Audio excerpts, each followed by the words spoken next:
On today's show, is Ben Simmons to Sacramento inevitable? Terence Davis drops a new career high. And is the phrase "boycott the Kings" more than just a saying? That's all coming up on the Royal Report.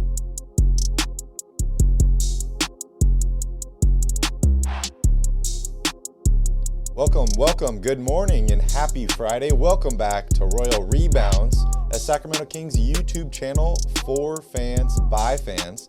This is the Royal Report. We are wrapping up a week of Sacramento Kings action. If you are a Kings fan, make sure you smash that like button down below and consider subscribing to the channel.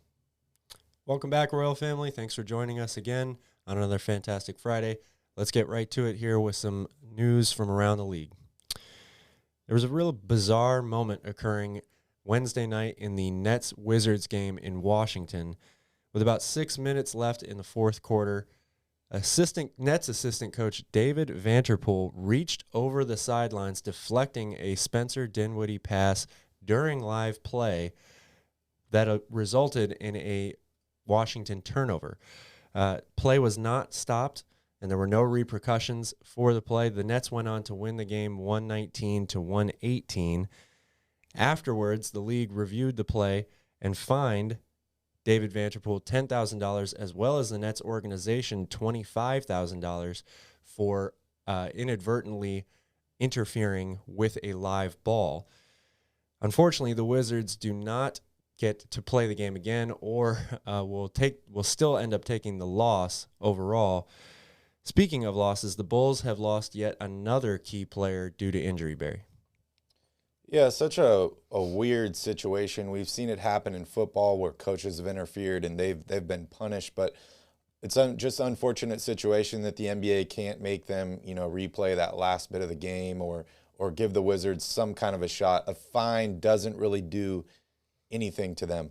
But as you mentioned, the Bulls, they're looking so good. They're playing great, but they go down with another injury. Lonzo Ball is out 6 to 8 weeks with knee surgery. I think he was considered one of their biggest acquisitions this offseason, along with DeMar DeRozan, and has been one of the reasons why they have really turned it around this season. So it is quite unfortunate to see him go down like that. Very unfortunate indeed. Hopefully he comes back at 100%. The Memphis Grizzlies were forced to play without their star, Ja Morant, for 13 games this season, but it hasn't slowed them down in the slightest. Back on November 10th, the Grizzlies, playing against your Sacramento Kings, absolutely destroyed them 128 to 101 without Morant, and that brought the Grizzlies' record to 10-10 on the season. Including that game, the Grizzlies have now won 22 of their last 28, advancing all the way to third in the Western Conference with a record of 31-16. Morant's play this season is being compared to Derrick Rose's MVP season back in 2011. He's averaging nearly 25 points, 6 rebounds, and 7 assists per game, while drastically improving his outside shooting. He's also leading the league in paint points for guards. Barry, the Grizzlies are number 1 in the league in rebounds, steals, and blocks. They're 5th in scoring. Is this team a dark horse to win the NBA title this year? They are definitely a very, very good team. I think I need to see a little bit more from them in the playoffs before I'm considering them, a true title contender. But, I guess they could be a dark horse. They could go on a run. They could be similar to that, the Miami Heat, like bubble team. But it's just incredible. Ja Morant is such a good player, and it's just amazing to think that, his first game back from that injury, Grizzlies fans were asking for him to be traded and all this crazy stuff, holding up signs and yelling. And it's just really unfortunate. It goes to show how much, these players, how much good they get and how much bad they take as well. So I guess it all comes with the job. Speaking of which, All-Star voting is still live, and it goes until the 22nd. So we have just about a day left in All-Star voting. Make sure you all vote for your favorite Sacramento Kings player so that we can get some representation at this year's All-Star game in Cleveland. Yeah, we would love to see any Sacramento King involved in any type of All-Star weekend.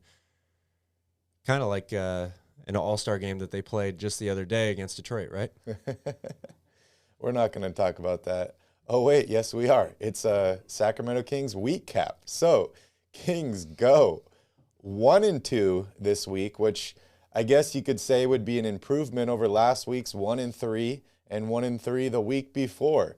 You know, you look at the schedule, these were definitely some juicy matchups against the Detroit Pistons and 2 games against the Houston Rockets.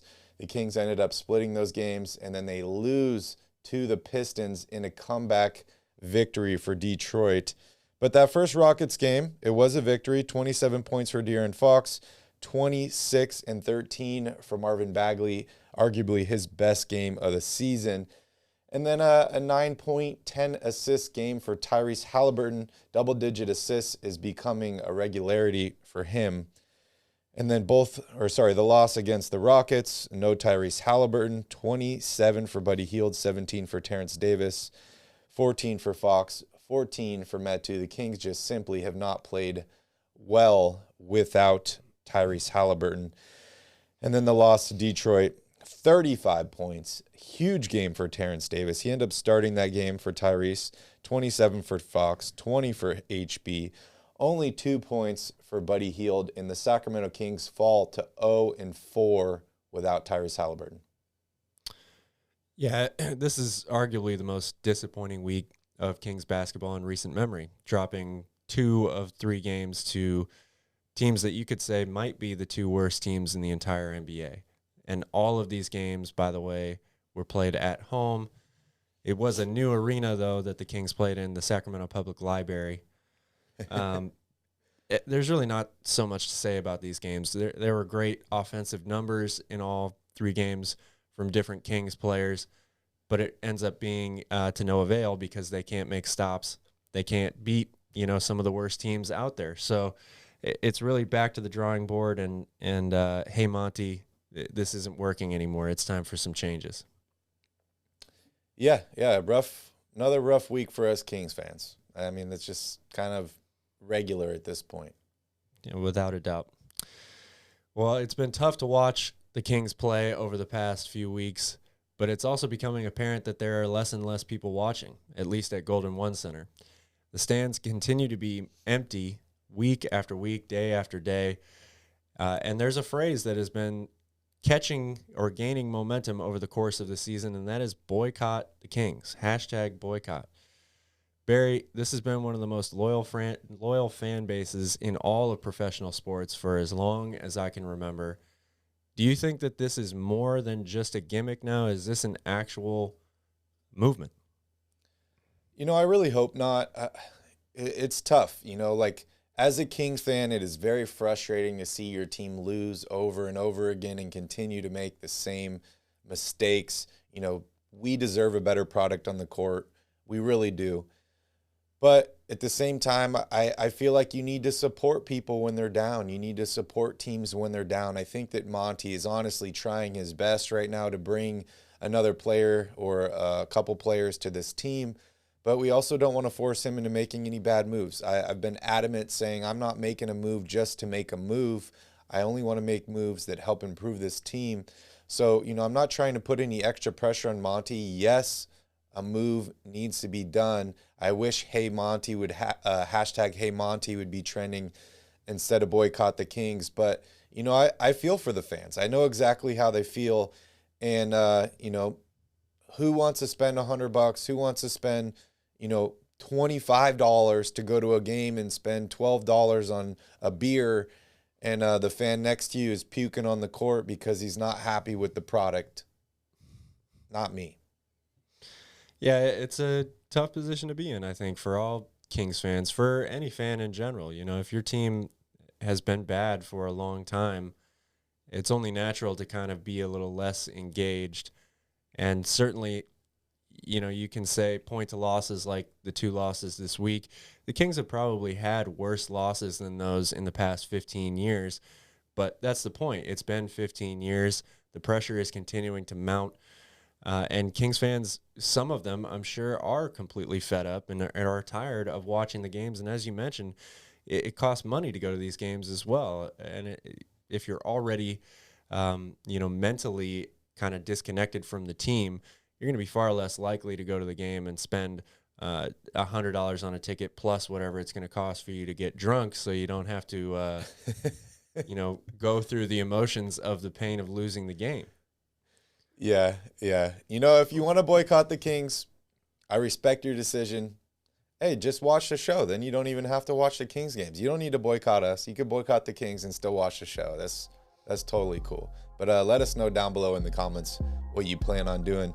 We're going to take a quick break here, and when we come back, we're going to jump into this trade deadline, which is very, very quickly approaching.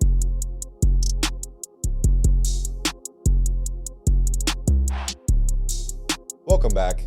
Well, the NBA trade deadline is February 10th. It's just about 20 days away, just about 3 weeks or so. And talking about going through the emotions, Kings fans have had a roller coaster of emotions over the last week.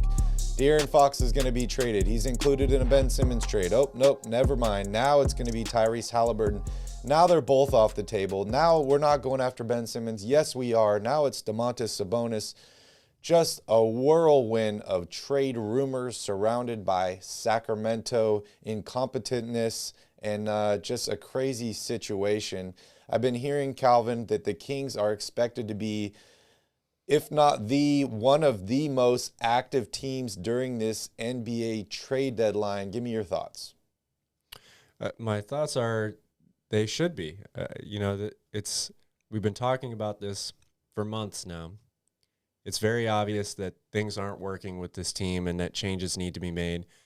But at the end of the day, again, it's just all rumors. Whether or not you believe what the organization has told certain players on the team, whether or not you believe that Ben Simmons is the answer, whether or not you believe that there's any particular deal out there or player that could come in and make this season, a respectable one and hopefully a playoff drought breaking season.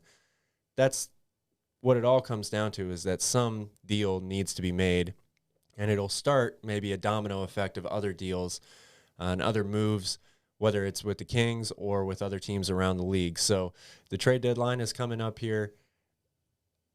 Bottom line is the Kings have to pull the trigger and end up changing this roster in some way, shape, or form, because this puzzle is not fitting together. Yeah, and you and I have been, really adamant this season that, we're not pushing any particular trade. We want the team to get better, but I think our biggest need that we've identified is the Kings need to choose a direction.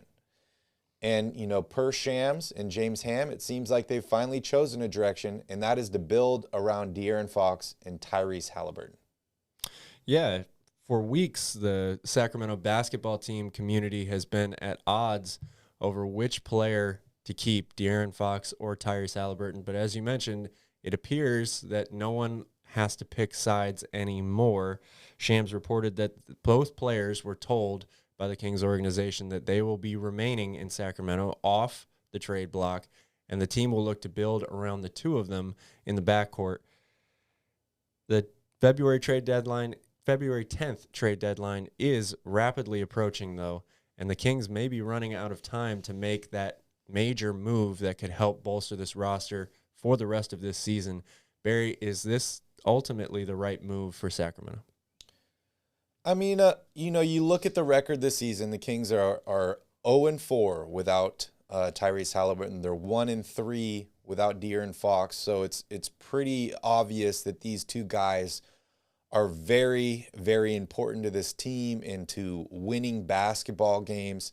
But even with both of those players on the court, the Kings do not have a good record this season. This could be a smokescreen. We've heard GMs in the past tell players that they were not going to be traded. We know what happened with Vlade and DeMarcus Cousins. He was told just a few days before he was traded that he was not going to be traded and he was going to remain with the Sacramento Kings. So, I don't know Monty personally. I don't know, if this is just part of the game, this is part of the dance or not. But I think that this report came out to try and settle things down in Sacramento, settle the fans down a little bit, give Tyrese and De'Aaron, a little bit of direction of what's going to happen. And, we'll see what happens here. But I think it's we know they're two young players. They both have a lot of potential that are good basketball players.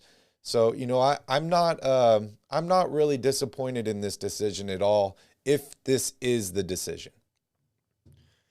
Yeah, I don't think anybody will necessarily be disappointed unless the team is unable to put together one of those deals that gives the two of them help around them. It's hard to really say without knowing what offers are on the table or what kind of trade talks there's been, whether it's regarding any other player on the team or these two.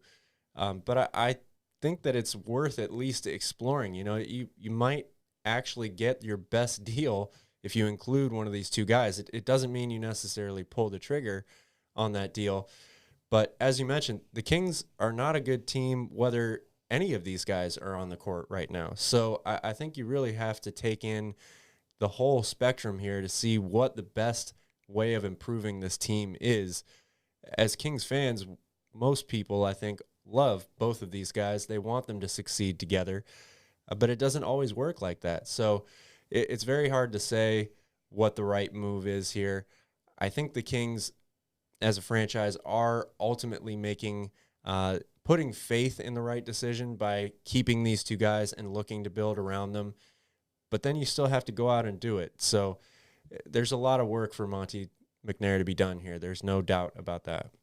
Yeah, and speaking of work, speaking of deals, Ben Simmons is still available, Calvin, and I'm hearing that Daryl Morey has lowered his asking price, and he says it's because of the awesome play of Joel Embiid, and he deserves to be surrounded by better players this season. He didn't think the Sixers were going to be this competitive and still a title contender without Ben Simmons. So, the emergence of Tyrese Maxey and some of these other players has been really well for Philadelphia.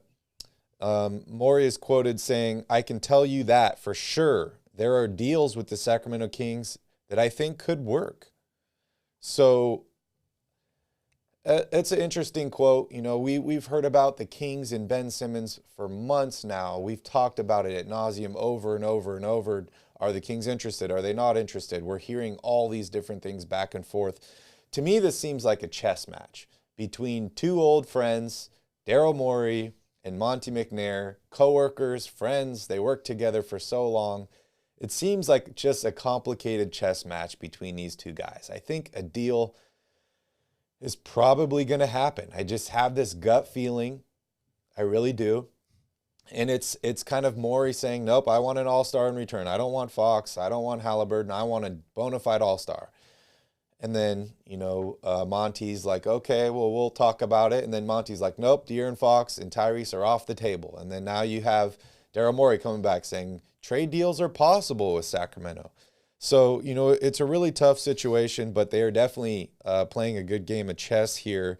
The Sixers do want to add Tobias Harris to any deal. He makes like $38 million this year, 39 and 40 the next. It's a ton of money to add on. I've seen some blockbuster deals, one including Russell Westbrook, a 3-team deal.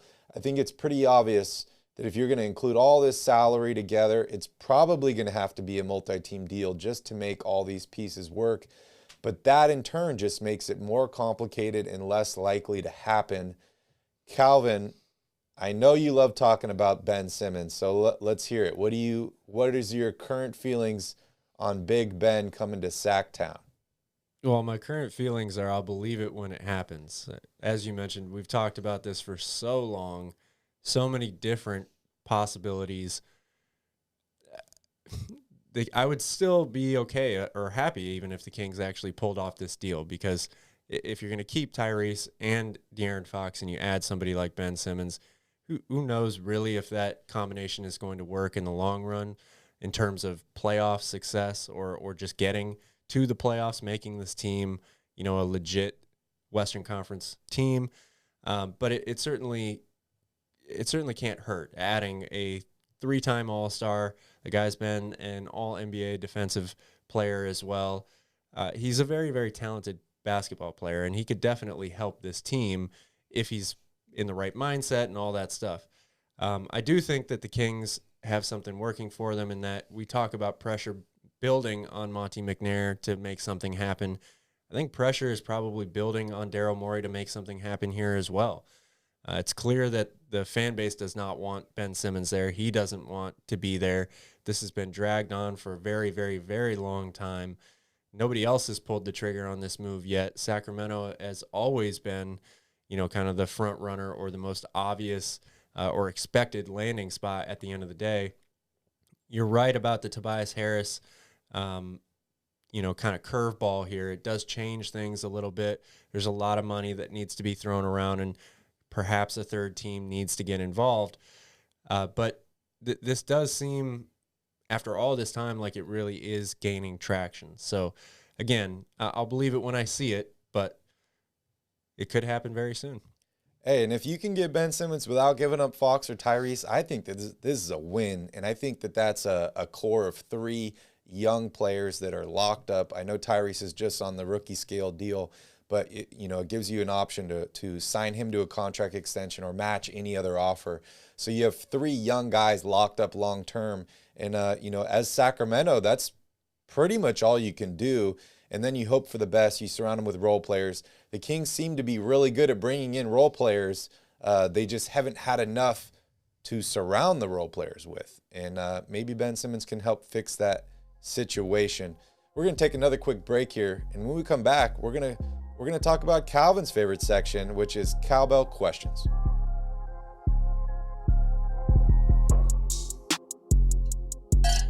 Welcome back to the Royal Report. It is time for Cowbell Questions here, where we answer all your burning Sacramento Kings questions in one segment. We'll get to as many of them as we can here. Let's get our first from producer Vinny. If you could bring back any Kings role player from the last 15 seasons, who would it be? Well, I might be cheating just a little bit here, but he did play a few games for Sacramento in the 2005-2006 season. I'm going with Peja Stojakovic. I mean, if you're going to bring back any role player, why not bring back the original three-point king, the all-time free throw percentage leader? The Kings need wing depth. They need more consistent outside shooting. Peja is a champion. Who better to bring back than him? Yeah, Peja might be a little bit old to contribute right now, but I think I'm taking this question like Calvin is, and this is, where they were at the time. You look at this Kings team over the last 15 seasons, there's been a lot of good role players on this team and players that have been role players in Sacramento that have gone on to become even better players on another team. I feel like Isaiah Thomas is one of those. Some people might not consider him a role player. I think he was one of the best players on this Kings roster, but he was a bench player. He came off the bench. He played a great role as a sixth man. If I could get that Isaiah Thomas, I think he'd fit in really well on this Kings team that needs bench production. But if he's not eligible, I'm going to agree with you, Cal, and I'm going to go with Peja. Next question. Deuce or Mo? Oh, this is a really tough question there. I was a little sour on Mo at the start of the season because she wasn't very confident on the Kings, and it's turning out that she might be right here. She thought that they were going to win under 36 games. I thought they were going to win over. So I was a little sour on Mo at the beginning of the season. But I think like any good sandwich, you need peanut butter and jelly together. You hear Deuce, you hear Mo. They're okay away from each other, but they play really well off each other. And I think they go great together, kind of like Calvin and I. Yeah, I think we can all agree that they do make a great pair. Night Chat, obviously, is a huge, huge success every single time.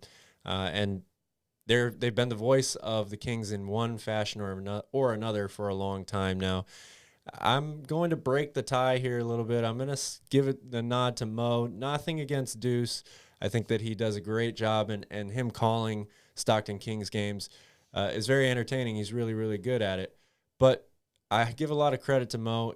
Having done this with you, Barry, for now a little over a year, I've realized how difficult it is. And for somebody to do the pregame and the halftime show during every Kings game when they're usually, continuing to disappoint people over and over again, she always brings a ton of energy.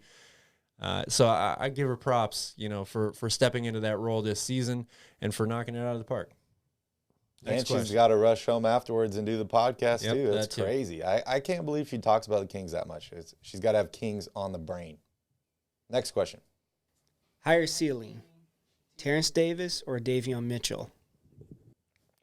I'm going to take Daveon still here. I think Terence Davis does have a lot of upside, and he kind of, I think, fits into the Buddy Hield role almost better than Buddy Hield does these days. But Daveon Mitchell, to me, is going to end up being the better player. You know, I still see flashes of guys like Damian Lillard in him. He's really, really skilled with the ball in his hands at creating shots. Incredibly quick, great athlete. He's already a better defender than Terence Davis is. He might be the best defender on the entire team. His shooting, you know, has been real hit or miss this season, but his mechanics are great, and he's still, you know, just a rookie, basically halfway into his first year in the NBA, playing behind two already well-established guards for a bad team. So overall, you know, I think he's going to have a really, really solid career, and I give the nod slightly to Daveon. Yeah, I think I agree with you. You know, this is a tougher question than you'd think. You know, you look at these guys, they're both young. They've both had good and bad or off nights sometimes. You know, Terence Davis is coming off 2 excellent offensive performances. He's very athletic. We've seen some awesome defensive stretches from him as well. But I think I got to give the nod to Daveon. I think he's, you know, a young guy. He's got a lot of potential. And as you mentioned, he's in a tough spot playing behind all these guys that are ahead of him on the depth chart. So, you know, I think Daveon has a higher ceiling. Whether he'll reach that, I'm not exactly sure. I hope so. But at this point, I'm going to go with Daveon with the higher ceiling. That's all the time we have for Cowbell Questions. Thank you again for your submissions. We always love to hear from you guys. If you ever want to hear Barry and I answer a question on a future show, just write it down in the comments screen below this video and hashtag it Cowbell Questions. Well, as you mentioned, Terence Davis exploded this week with some great performances, a career-high 35 points the other night against Detroit. He hit 7 threes in that game. He has been stepping up without Tyrese in the lineup. Unfortunately, it hasn't resulted in Kings wins, though. But Barry, as Terence Davis continues to get more and more playing time here, and we see him get into a better rhythm, he has missed a ton of games this season. It's been difficult for him to stay healthy and stay on the court, which has resulted in a little bit of inconsistent play from him. But there's a lot to like with him, as we just mentioned. Should the Kings consider actually keeping Terence Davis through the trade deadline? Yeah, you know, acquired last year to help bolster this team's bench and give them a little bit more depth. I think he's done a decent job. You know, he's had games where he's completely disappeared. Earlier this season, I remember he invited like 30 family members to a game, got them all tickets, and he had an awful game. And then you look at the last 2 games where he's just been on fire, including a career high. He's averaging 26 points per game over the last 2 games. But what's the Kings' record? 0-2. So, you know, there's guys that play well on bad teams. There's guys that play well on good teams. I'm not saying Terence Davis is either one of these players. I like what I've seen from him so far. I would be happy to have him on this team for the rest of the season. But as you mentioned, trades need to happen. Moves need to happen. I wouldn't be disappointed to give up Terence Davis if we're getting back a good player in return. But I like his game. I think he's able to contribute. I'd like to see a little bit more consistency out of him. But, you know, I got to give him props. He's been playing great lately, Cal. He really has. I think the Kings should consider keeping him. And here's the reason why. If the Kings are going to move Buddy Hield in a deal and they don't get a good or decent outside shooter in return, Terence Davis, I think, slides into that role that Buddy Hield is supposed to play on this team, of being the microwave scorer off the bench, a guy that can shoot from outside. I think one of the biggest problems for Terence this season has just been the fact that he hasn't been consistently able to get on the court, whether it's out due to health and safety protocols or an injury, something like that. He's still very, very young, very athletic, as we've already mentioned here a couple of times. But I feel as though that the bench has been a big strength for Sacramento this season. They've been able to get tons of points off that bench this season. And if you're not going to bring in some outside shooting, like say if Ben Simmons is acquired in a deal for Buddy Hield and a couple other players, Terence Davis can still provide that for the Kings. So they should consider it, but that certainly doesn't mean that if, like you said, a trade is made available that improves this team, that he wouldn't be off of the table by any means. Yeah, we got another week of basketball coming up, Cal. Let's talk about it. That's right. If the schedule was pleasing to the eyes last week and resulted in a 1-2 record with some really disappointing losses, I don't know what we're going to do about this week. The Kings have a death lineup, basically, not this week, but just continuing into the next 7 games or so. They start with the Milwaukee Bucks. They'll then be on all of these games on the road. Milwaukee, Boston, and Atlanta, all serious teams. Even though Boston and Atlanta aren't having the seasons that they both expected to, the Kings just lost to the Rockets and the Pistons. So these teams are definitely steps up from there, including the defending champs, Barry. Yeah, it's another light week of basketball. Only 3 games this week, just like last week. I'm going to throw some positivity in here, Cal, because looking at the schedule, it's very daunting. There's a lot of good teams over the next couple weeks. But hey, this week we have the Bucks, the Celtics, the Hawks. All these teams were great basketball teams last season, and they were all title contenders. I think it's fair to say that all 3 of them have underperformed this season and not played to their potential. Yes, Giannis is an amazing player, but all the teams have been dealing with COVID. They've been dealing with injuries. They've been dealing with other outside issues, and I think they've all underperformed. Also, the Kings have played better on the road this season than they have at home, so I think that's an advantage as well. I'm not predicting the Kings to go 3-0 or anything this week. I think it's going to be a very, very tough week of basketball, but the Kings are starting to get healthy. They're starting to get some of these guys back. Doug Christie's returning to the bench. This team is getting healthy. They need to make a move, and I think these players are going to play their hearts out to try and either not get traded or just show people that the Kings are a good team. The Kings can play better, and maybe if a trade does happen this week, they are going to be short-staffed a little bit, just like everybody else in the world, and it's going to make it a little bit tougher. It's a tough week of basketball, Calvin, but I'm going to try and stay positive here. Well, the most positive thing that might end up coming out of this week is 0-3 and a trade happens, right? Yeah, that is true. That is very true. All right, guys, we're going to wrap up the show here. We want to thank you all for joining us on another episode of the Row Report. We really had a lot of fun. We hope you did too. We will be live tomorrow post-game after the Bucks game. And we'll be live after every single game this week. Also, we'll catch you next Friday for another episode of the Row Report. Thank you all for joining us. Make sure you smash up that like button down below. Hit the subscribe button if you are a Kings fan. Have a wonderful Friday, and we'll see you soon. In the meantime, go Kings.